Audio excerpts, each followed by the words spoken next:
देवी भागवत में कहा गया, ऐसे है जैसे मणि को फेंक करके कंकड़ बीनता हो। इसलिए गायत्री मंत्र ईश्वर की उपासना का सबसे श्रेष्ठ मंत्र है। चाहे जिस देवता की उपासना आप गायत्री मंत्र से कर सकते हो। और दूसरा, हरि ने कहा सर्वभूतेषु यः पश्येत् भगवत भावात्मनः भूतानि भगवत्यात्मन्नेव भगवतोत्तमः। उत्तम भक्ति यह है कि समस्त प्राणियों में भगवान का दर्शन करते हुए भक्ति की जाए। ये मंदिर हमने बनाया और मंदिर में मूर्तियां भी हमने प्रतिष्ठित की हैं, लेकिन ये शरीर रूपी मंदिर भगवान ने बनाया और इसके अंदर प्राण भी भगवान ने ही प्रतिष्ठित किया है। इसलिए ये सबसे बड़े मंदिर हैं और इनको अनुभव करते हुए भगवान का मंदिर समझ करके सबके कल्याण में निरत रहना ही सबसे बड़ी भक्ति है। निज प्रभु में देखहि जगत कासन करिए विरोध। अपना ही जब भगवान सब में दिखेगा तो फिर किसी से विरोध नहीं होगा, न जाति के आधार पर होगा, न धर्म के आधार पर होगा, न किसी ऊंचा नीचा के आधार पर होगा, न प्रांत के आधार पर होगा, न क्षेत्र के आधार पर होगा। ये हमारे सनातन संस्कृति है, वसुधैव कुटुंबकम की संस्कृति है। सारे विश्व को अपना घर मानते हैं और इसीलिए संत नामदेव कुत्ते के पीछे, कुत्ता रोटी लेकर के भागा तो संत नामदेव जी घी की कटोरी लेके भागते हैं, प्रभु ये रोटी तो सूखी है। और उस कुत्ते से विठ्ठल नाथ प्रकट हो गए। ये भावना की बात है, सब में एक ही परमात्मा का दर्शन करो, ये भक्ति कहलाती है। और अंतरिक्ष जी ने माया के बारे में बताया, ऐसा माया भगवतः सरग स्थित्यंतकारिणी। ये जो त्रिगुणात्मक माया है ये भगवान की है। योग माया इस संसार और ब्रह्म के बीच में है और माया जीव और ब्रह्म के बीच में है। जीव और ब्रह्म के बीच में माया और सृष्टि और भगवान के बीच में योग माया। इसी योग माया से भगवान उत्पन्न करते हैं, सृष्टि को पालन करते हैं और इसी के द्वारा इस संसार का नाश भी करते हैं। और प्रभु जी ने कहा, तस्माद् गुरु प्रपद्येत जिज्ञासु श्रेयोत्तमम्। इस माया से पार होना है तो गुरु का आश्रय ग्रहण कीजिए। गुरु और गोविंद दो ऐसे अस्त्र हैं जो इस माया को निरस्त कर सकते हैं। इसलिए गुरु संसारमीड्यम भवरोग्यवैद्यम, संसार रूपी रोग की सबसे बड़ी दवा सद्गुरु है। आज इस धरती पर सद्गुरुओं का लोप होगा। ये भगवान भागवत में कहते हैं उद्धव जी से, जब अपने देह का परित्याग कर रहे हैं कुछ समय कहते, उद्धव कलयुग आते आते सत्पुरुषों और सद्गुरुओं का लोप होने लगेगा। ऐसे समय में अपनी आत्मा ही सबसे बड़ा गुरु होगी। शरीर भले ही ना हो, गुरु तो एक चेतना होती है। शरीर भले ना हो, ऐसे लोगों को भी गुरु माना जा सकता है। और नहीं तो कृष्णम वंदे जगत गुरु, भगवान तो सबसे बड़े गुरु हैं। आत्मा आपकी सबसे बड़ी गुरु है। और इस धरती पर सूर तुलसी मीरा जैसे महापुरुष जन्मे, ये सबसे बड़े सद्गुरु हैं। इनके ग्रंथ सबसे बड़े सद्गुरु हैं। आज की इस युग की परिस्थिति में भारतीय सनातन संस्कृति को पुनर्जीवन देने के लिए युग ऋषि परम पूज्य गुरुदेव पंडित श्री राम शर्मा आचार्य का अवतरण हुआ, जिन्होंने सारे वेद शास्त्रों का पुनर्भाष्य किया। 3500 किताबें लिखा। वेदों का भाष्य करने वाले इस युग के अकेले मनुष्य हैं जो चारों वेदों का भाष्य किया। और जिन्होंने गायत्री परिवार रूपी एक संगठन खड़ा करके सनातन संस्कृति को विश्व संस्कृति बनाने के लिए 100 से अधिक देशों में स्थापनाएं की गई। गायत्री का महापुरुष विश्वामित्र जी ने 12 किया, वशिष्ठ जी ने 8 किया। 8 महापुरुष किया, वशिष्ठ ने भगवान के गुरु बने। 12 महापुरुषण किया विश्वामित्र जी ने, तो वो भगवान के गुरु बन गए और नई सृष्टि बनाने की शक्ति प्राप्त कर ली। और उसी गायत्री मंत्र के 24 महापुरुषण इस युग का विश्वामित्र परम पूज्य गुरुदेव पंडित श्री राम शर्मा आचार्य ने किया। और इसी गायत्री मंत्र की साधना से उन्होंने आज से 80 वर्ष पहले ये घोषणा कर दिया कि इस धरती पर सतयुग आएगा। उठो सुनो प्राची से उगते सूरज की आवाज, अपना देश बनेगा सारी दुनिया का सत्ता। भारत विश्व गुरु होगा, भारत सर्वशक्तिमान होगा, भारत की प्रभुता संप्रभुता सारे विश्व में स्थापित होगी। जब कोई कल्पना नहीं कर सकता था, तब गुरुदेव ने घोषणा किया था इस धरती पर नवयुग आएगा, भारत का वैभव पूरी दुनिया में होगा। आज आप अपने आंखों से देख रहे हैं, ये प्रज्ञावतार की लीला। ऐसे महापुरुषों को आप सदगुरु के रूप में मान सकते हैं, उनकी प्रेरणा आपको आपके जीवन। और इसके बाद पिपलाइन जी ने भगवान सर्वशक्तिमान होते हैं और क्या संभव क्या असंभव उस सबको संभव करने वाली सत्ता को ही भगवान कहते हैं। भगवान के लिए कोई असंभव नहीं होता। 7 वर्ष के कन्हैया ने 7 कोस के गिरिराज को 7 दिन और 7 रात्रि तक कनिष्ठिका में उठा के रखा। 6 कोस की पूतना को 6 दिन के कन्हैया ने मार दिया। ये मनुष्य के बस का नहीं है, ये भगवान के लिए संभव है। और भगवान के लिए कोई भी चीज असंभव नहीं होती है। कर्म क्या है, यह आविर्होत्र जी ने बताया। कर्मा कर्म विकर्मेति वेदवादो न लौकिकः। क्या करना चाहिए और क्या नहीं करना चाहिए, यह वेद से हमको जानना चाहिए, अपने मन से नहीं। जिन पाखंड विवाद से लुप्त भयो सदग्रंथ। आज जो मनाता है व्यक्ति वही कहने लगता है, जो मनाता है वही करने लगता है। धर्म शास्त्रों की जैसी मर्जी होती वैसे ही व्याख्या करने लगते हैं लोग। ये सत्य क्या है, हमको क्या करना चाहिए क्या नहीं करना चाहिए, ये हमारे वेद मार्गदर्शन करते हैं और उन वेदों के आधार पर ही निर्णय करना चाहिए। और द्रमिल जी ने भगवान के अवतारों की योजना का वर्णन किया। योगानंता गुणानंता कालेन नैवा खिल शक्ति धामना। इस धरती पर भगवान का अवतार भक्ति योग विधाना, भक्ति योग की स्थापना करने के लिए भगवान का अवतार इस धरती पर होता है। जब अनिति अत्याचार बढ़ जाता है, मनुष्य अपने द्वारा किए हुए कार्य के द्वारा इस धरती पर असंतुलन पैदा कर देता है, तो संतुलन बनाने के लिए ही भगवान को इस धरती पर आना पड़ता है। और चमस जी ने धन के बारे में कहा, धनम च धर्मे कपलम यतो वै ज्ञानम सविज्ञान मनो प्रशांति। मनुष्य को धन के चक्कर में नहीं भटकना चाहिए, धर्म के चक्कर में जाओ। और धर्म करने वाले के पास धन सहा जाता है। सब संपदा भी नहीं बुलाए, धर्मशील पह जाहि तुहाए।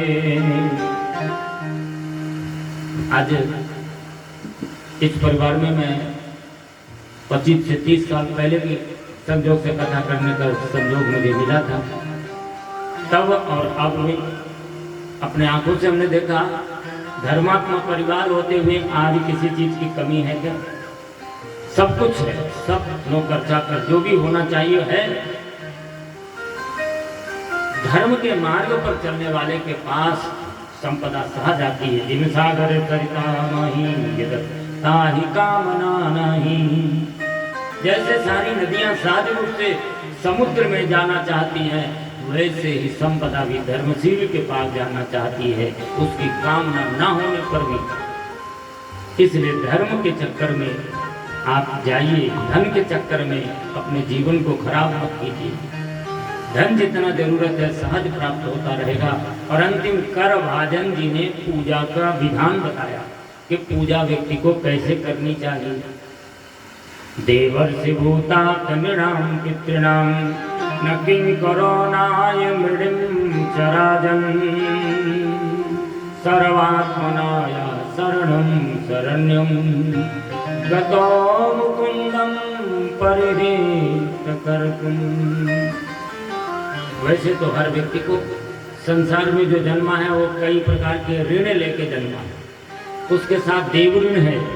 देवताओं ने आपकी कामनाओं को पूर्ण किया है तो आप भी देवताओं के लिए यज्ञ करिए, दान करिए, धर्म करिए, पूजा करिए उन देवताओं की। और दूसरा, पितृगणों ने आपको जीवन दिया है। जिसके पितृगण पवित्र प्रसन्न नहीं होते उसके घर में संतान का सुख कभी नहीं होता, उसके घर में धन का सुख कभी नहीं होता। इसलिए अपने पितृगणों की तृप्ति के लिए ऋषि यज्ञ कीजिए। ये जो यज्ञ हो रहा है कथा भागवत सत्संग प्रवचन, ये ऋषि यज्ञ है। ऋषियों ने अपना जीवन लगाया है और इतने सुंदर साहित्य लिखे हैं, उसको कोई पढ़ेगा नहीं, सुनेगा नहीं तो धर्म क्या है और हमारे कर्तव्य क्या है हमको पता कैसे चलेगा।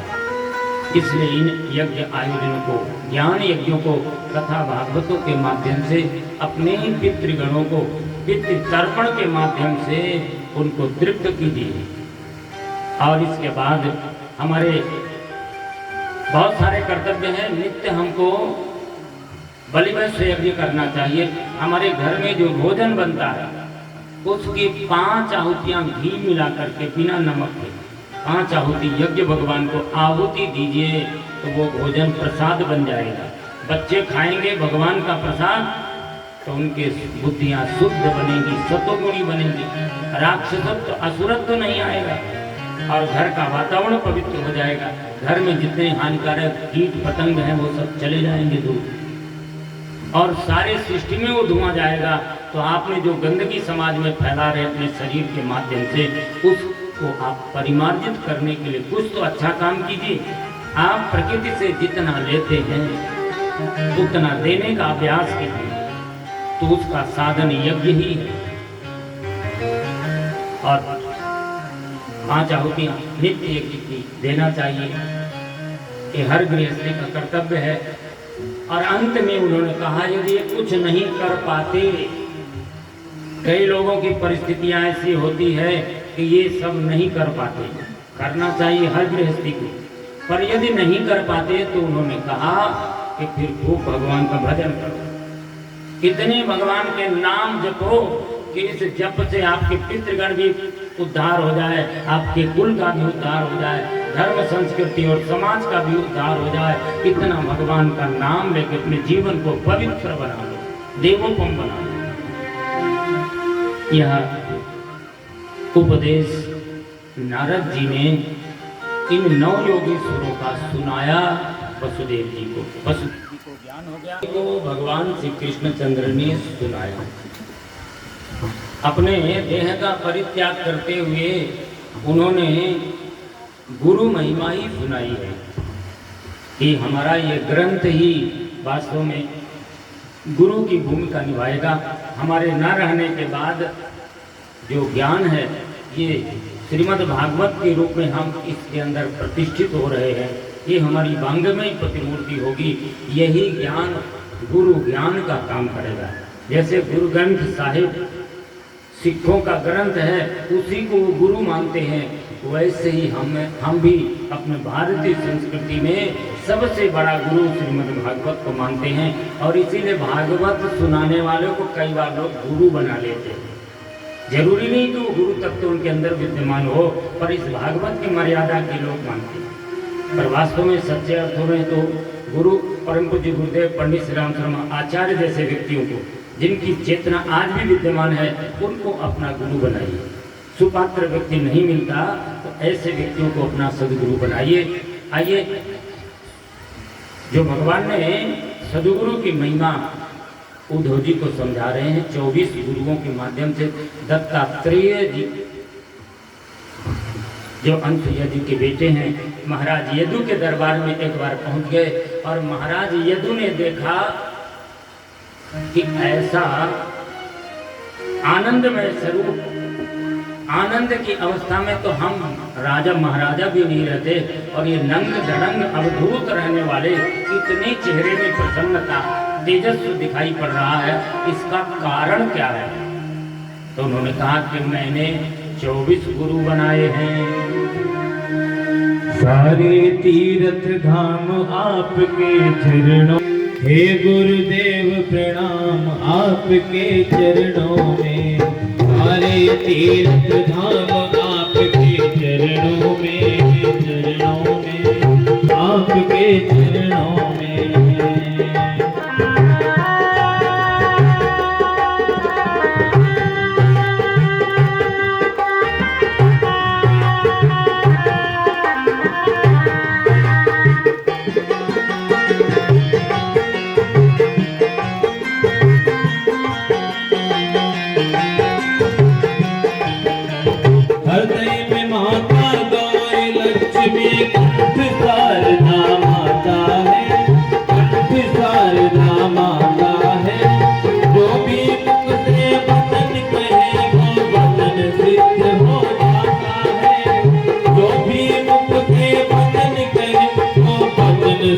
गुरु ब्रह्मा है गुरु विष्णु, हे गुरु ब्रह्मा है गुरु विष्णु, है संतों में। सारे तीर्थ धाम आपके चरणों में, सारे तीर्थ धाम आपके चरणों में, चरणों में।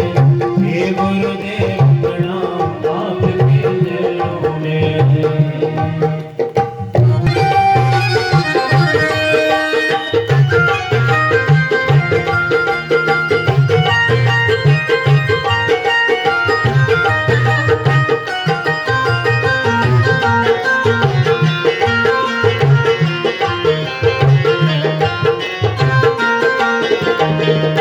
के दाता मात पिता है, आप कर्म के दाता है, आप कर्म के दाता है। आप से आप ही भाग्य विधाता है, आप मिलाते हैं ईश्वर से, आप ही भाग्य विधाता है। दुखिया मन को, दुखिया मन को, रोगी तन को, दुखिया मन को, रोगी तन को, दुखिया मन को, रोगी तन को, है शंकर भगवान आपके चरणों में, चरणों में। सारे तीर्थ धाम आपके चरणों में, सारे तीर्थ धाम के चरणों में। हे गुरुदेव प्रणाम आपके चरणों में।